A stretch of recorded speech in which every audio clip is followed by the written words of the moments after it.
यह TP-Link RJ-C6 ये एक AC1200 मैश वाईफाई राउटर है। मैं इस राउटर को ऑलमोस्ट 1.5 साल से यूज़ कर रहा हूँ और इस वीडियो में आपको मैं इसका बेसिक ओवरव्यू दूंगा और फिर इसको सेटअप करके दिखाऊंगा। ये है इसका एक्चुअल बॉक्स। सिंस मैं इस राउटर को 1.5 साल से यूज़ कर रहा हूँ इसलिए ऑब्वियसली यहाँ कोई अनबॉक्सिंग वीडियो नहीं है। बस क्विकली देख लेते हैं कि बॉक्स में हमें क्या क्या मिलता है। ये है इसके फीचर्स और स्पेसिफिकेशंस जिसके बारे में हम एक सेपरेट डिटेल वीडियो में बात करेंगे, लेकिन अभी के लिए हम सिर्फ देखते हैं कि बॉक्स में हमें क्या क्या मिलता है और इस राउटर को सेटअप कैसे करना है। अब बात करते हैं बॉक्स में मिलने वाले कंटेंट्स की। सबसे पहले हमें मिलता है ये RJ-C6 राउटर। इसको अगर डिटेल में देखें तो ओवरऑल डिज़ाइन काफ़ी सिंपल और क्लीन है। इसमें हमें 4 एक्सटर्नल हाई गेन एंटीनास मिलते हैं। बैक साइड पर सबसे पहले ये पावर ऑन ऑफ बटन दिया गया है। उसके बाद ये DC इनपुट सॉकेट है जहाँ इसका पावर अडेप्टर कनेक्ट होता है, और ये जो ब्लू कलर का इथरनेट पोर्ट है ये इसका वैन पोर्ट है। सिंपल लैंग्वेज में आपके मॉडेम या इंटरनेट सोर्स से जो भी केबल आती है वो इस पोर्ट में कनेक्ट होती है। इसके बाद ये 4 येलो पोर्ट्स हैं जो ये लैन पोर्ट्स हैं। इनके थ्रू आप अपने लैपटॉप, PC, टीवी या किसी भी वायर डिवाइस को राउटर के साथ कनेक्ट कर सकते हैं, और ये सारे गीगाबिट पोर्ट्स हैं। पर इसकी पावर रिक्वायरमेंट्स भी मेंशन्ड है जो कि 12 वोल्ट और 1 एम्पियर है, यानी maximum power rating around 12 watts है। इसका मतलब ये नहीं है कि राउटर कॉन्स्टेंटली 12 वॉट्स कंज्यूम करता है। रियल वर्ल्ड में स्पेशली आइडल या लाइट यूजेज के टाइम इसका पावर कंजम्पशन इससे काफ़ी कम रहता है। और देने के लिए बॉक्स में हमें ये 12 वोल्ट 1 एम्पियर का अडेप्टर मिलता है। इसका ये बैरल कनेक्टर राउटर के DC इनपुट में डायरेक्टली कनेक्ट हो जाता है। इसके अलावा बैक साइड पर हमें WPS बटन भी मिलता है। WPS का मतलब है वाईफाई प्रोटेक्टेड सेटअप। इसकी हेल्प से आप किसी भी कंपैटिबल डिवाइस को वाईफाई से कनेक्ट कर सकते हैं बिना मैन्युअली वाईफाई पासवर्ड एंटर किए। बस राउटर पर WPS बटन प्रेस करना होता है, फिर कंपैटिबल डिवाइस पर WPS ऑप्शन सेलेक्ट करना होता है और दोनों ऑटोमेटिकली कनेक्ट हो जाते हैं। और ये जो छोटा सा होल है ये रीसेट बटन है। अगर कभी राउटर को फैक्ट्री सेटिंग पर रीसेट करना हो तो सिम इजेक्टर पिन या किसी सूटेबल पिन से इस बटन को कुछ सेकंड तक प्रेस करना होता है और राउटर रीसेट हो जाता है। बॉक्स में हमें एक ईथरनेट केबल भी मिलती है जो अराउंड 4 फीट लॉन्ग है और कैट 5e कैटेगरी की है।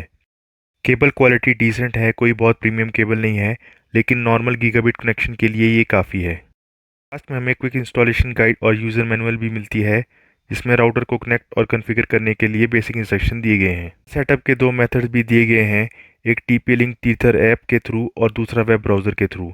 तो अब बॉक्स में मिलने वाले कंटेंट्स और राउटर का बेसिक ओवरव्यू हो गया। अब चलिए इस राउटर को एक्चुअली कनेक्ट करके सेटअप करके देखते हैं।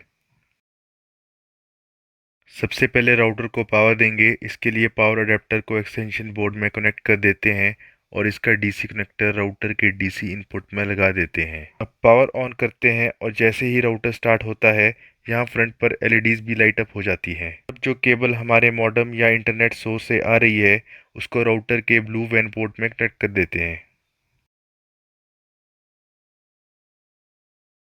वैसे अगर आप राउटर को पावर कट के टाइम भी चालू रखना चाहते हैं तो इसके साथ एक सूटेबल मिनी UPS भी यूज़ कर सकते हैं। मैं यहाँ अपने मिनी UPS को राउटर के साथ कनेक्ट करके दिखा रहा हूँ। राउटर का पावर कनेक्शन UPS के आउटपुट से कनेक्ट कर देंगे और UPS को ऑन करते ही राउटर दोबारा पावर ऑन हो जाएगा। इसका बेनिफिट ये है कि पावर कट होने पे भी UPS के बैकअप से राउटर चलता रहेगा और वाईफाई कनेक्शन तुरंत डिस्कनेक्ट नहीं होगा। अब फिजिकल कनेक्शन कंप्लीट हो गया है तो चलिए एक्चुअल सेटअप स्टार्ट करते हैं। RJ-C6 को सेटअप करने के 2 मेन मेथड्स है। पहला, लैपटॉप या PC को लैन केबल से कनेक्ट करके वेब ब्राउज़र के थ्रू मैन्युअली सेटअप करना, और दूसरा TP-Link टीथर ऐप की हेल्प से फ़ोन से सेटअप करना। पहले हम टीथर ऐप वाले मेथड से सेटअप करते हैं क्योंकि ये कंपैरेटिवली ईजी है। अब हम RJ-C6 को TP-Link टीथर ऐप की हेल्प से सेटअप करेंगे। सबसे पहले अपने फ़ोन में प्ले स्टोर ओपन करके TP-Link टीथर ऐप को इंस्टॉल कर लेते हैं। अब ओपन करने के बाद जो भी रिक्वायर्ड परमिशंस हैं उन्हें अलाउ कर देते हैं। अब यहाँ आपको अपने TP-Link आईडी से लॉगिन करना होगा। अगर आपके पास TP-Link आईडी नहीं है तो यहाँ से एक नया अकाउंट क्रिएट कर सकते हो। यहाँ आप देख सकते हो कि मैं अपनी TP-Link आईडी से लॉगिन कर चुका हूँ। अब टॉप राइट कॉर्नर में ऐड का ऑप्शन मिलता है, इस पर क्लिक करते हैं और यहाँ से राउटर सेलेक्ट। ऐप हमसे कंफर्म करने को कहेगा कि राउटर की LED स्टेबल है, यानी कि हमारा राउटर प्रॉपरली ऑन हो चुका है और LED स्टेबल है, तो हम LEDs आर स्टेबल पर क्लिक कर देते हैं। अब ऐप कैमरा परमिशन मांगेगा, कैमरा परमिशन अलाउ कर देते हैं और राउटर को स्कैन करते हैं। राउटर के बैक साइड पर एक QR कोड दिया गया है जिसे हमें ऐप के थ्रू स्कैन करना। QR कोड स्कैन होते ही ऐप राउटर को आइडेंटिफाई कर लेगा। अब सिंपली ओके पर क्लिक कर देते हैं, राउटर हमारे टीथर ऐप में ऐड हो जाएगा। कभी कभी यहाँ कनेक्शन में थोड़ी प्रॉब्लम आ सकती है या एरर आ सकता है। अगर ऐसा हो तो सिंपली ट्राई अगेन या कनेक्ट पर क्लिक करके दोबारा ट्राई कर सकते हो।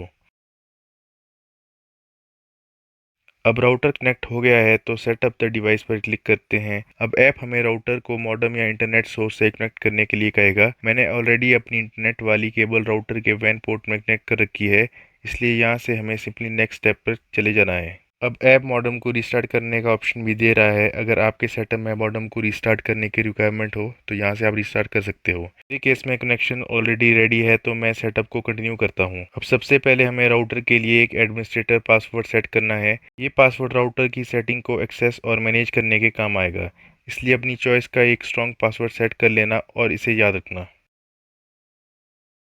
पासवर्ड सेट करने के बाद अब हमें इंटरनेट कनेक्शन टाइप सेलेक्ट करना है। यहाँ कौन सा ऑप्शन सेलेक्ट करना है ये आपके आईएसपी पर डिपेंड करेगा।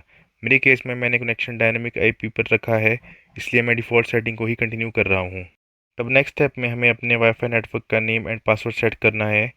यहाँ मैं स्मार्ट कनेक्ट ऑफ कर रहा हूँ क्योंकि मैं अपने 2.4 गीगाहर्ट्ज़ एंड 5 गीगाहर्ट्ज़ नेटवर्क को अलग अलग रखना चाहता हूँ। इसके बाद दोनों वाईफाई बैंड्स के लिए अपना प्रेफर्ड नेटवर्क नेम और पासवर्ड सेट कर देते हैं। पासवर्ड एंटर करने के बाद अब नेक्स्ट करते हैं और अब राउटर ये सारी सेटिंग अप्लाई करेगा।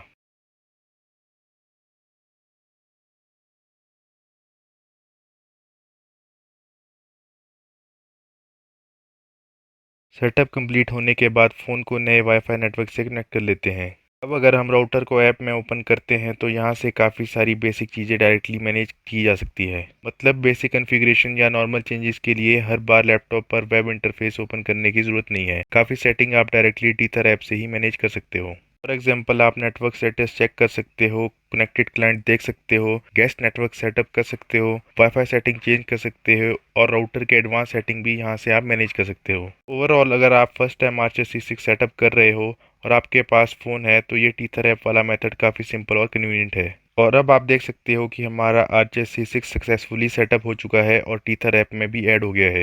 अब हम RJ6 को सेकंड मेथड यानी लैपटॉप या पीसी के थ्रू वेब ब्राउज़र से मैनुअली सेटअप करेंगे।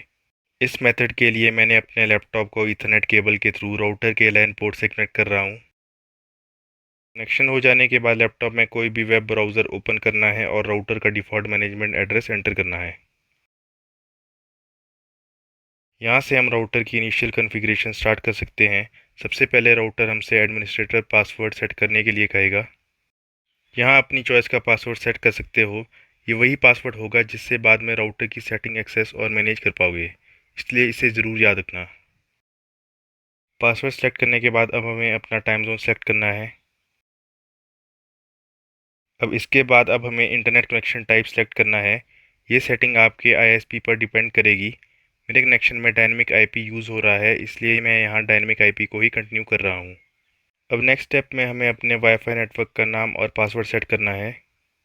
यहाँ आप अपनी चॉइस का wifi name and password enter कर सकते हो।